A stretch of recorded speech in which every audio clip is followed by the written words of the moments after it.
Hi guys, and welcome to Ask Evette. And today we had a question about symphysis.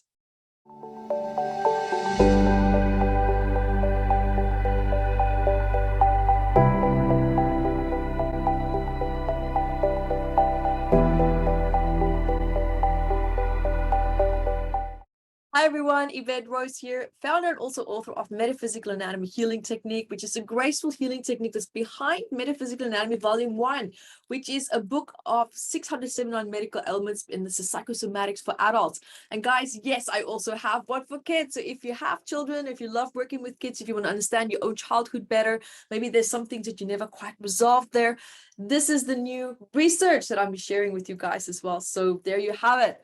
So guys, I'm really excited about today's question. So here we had one where they asked me, could you tell us a little bit something about symphysis, which is the loosening of the pelvic bones after giving birth?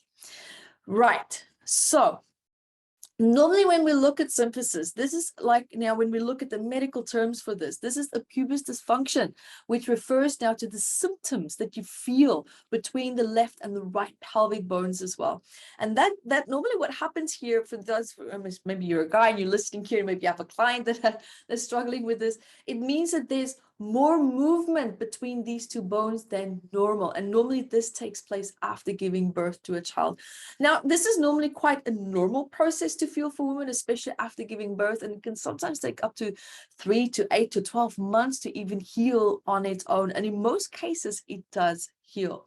And this type of discomfort and the pain that can come from it can also maybe just linger for a month or two after birth. It doesn't have to mean that it's going to take quite a while to resolve itself.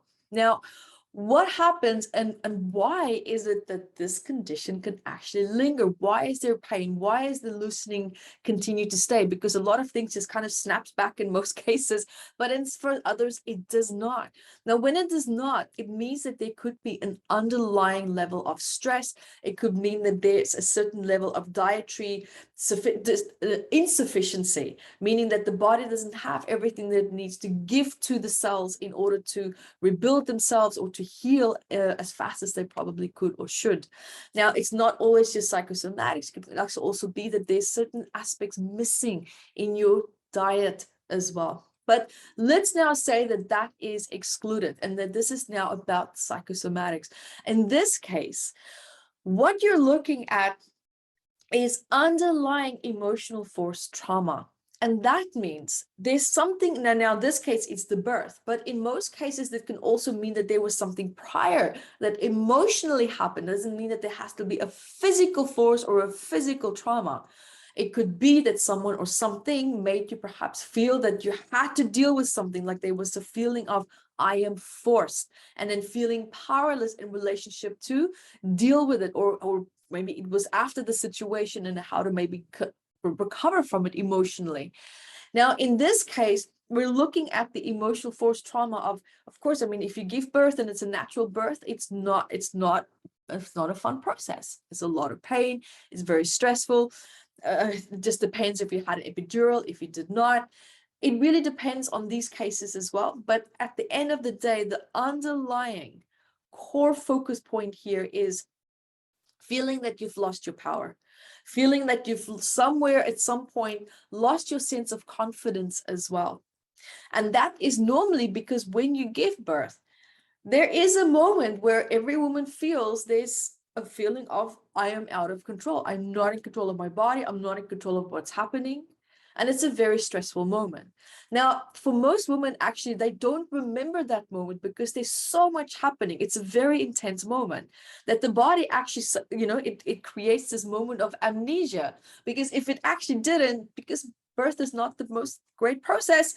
I mean, I know there's meditations and a lot of people will say, well, Evette, it's a perspective of what you do before you go in. Yes, I'm a mom. I've given birth myself. I understand. I used a lot of breathing techniques as well to make it a graceful process, but it's not always that for every single person. So I'm talking now to the general audience here as well. And it doesn't always matter that you can go into it as prepared as you want. Nothing could prepare you for a birth. Let me tell you that. Nothing. It doesn't matter how prepared you think you are. It's not always the case. Now, when we come back to this, I want you to look at, and you're actually going to be talking to your pelvic bones, and you're going to actually ask them, how do you feel? And the reason why is that how they feel, that feeling will actually be the memory of how you felt in that moment when it's stretched. That's held and recorded and stored there. And that message will give you so much information in relationship to what needs to be resolved, what needs to be addressed. Because the overall feel that I'm getting from this, when I'm really tuning into it, is I've lost control. I didn't know what to do. There was a feeling of powerlessness. And I feel that there's a feeling of I'm handing over this situation to something or someone else that's greater than me. And you haven't fully called your power back from that moment. And I think it's time for you now to start to realize and to feel that I am in control. I am in balance in my life. And if you're not, you can create that balance. And by creating that balance, that is now already taking you back to the path of remembering your power and to call that back and to bring that back to you.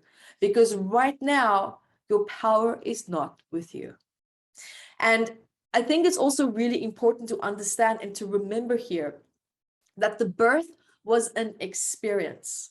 And for you now to realize that maybe I can pull my power back from this experience. It's not with a person necessarily. It's not with something.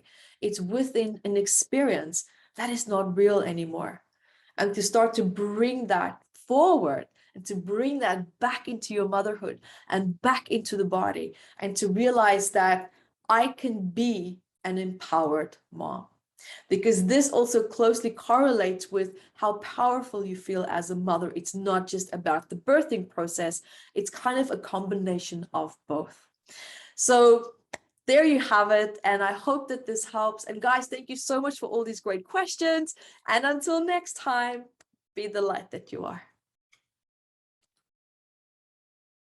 Thank you guys for joining me here. And also remember to subscribe to our math membership website. You can check out so much more. There's so many free healing courses there as well. Go to evetterose.com, see all the free masterclasses and events that we have coming up.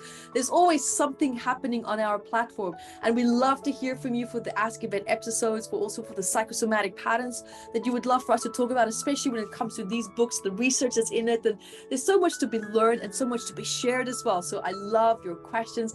Let us know what's on your mind. Let us know what you would love me to address as well. Life challenges, it's endless. Guys, thank you so much for being here with me today. And remember to subscribe so that you can stay up to date with the latest and greatest videos that's coming out just for you. Until next time, be the light that you are.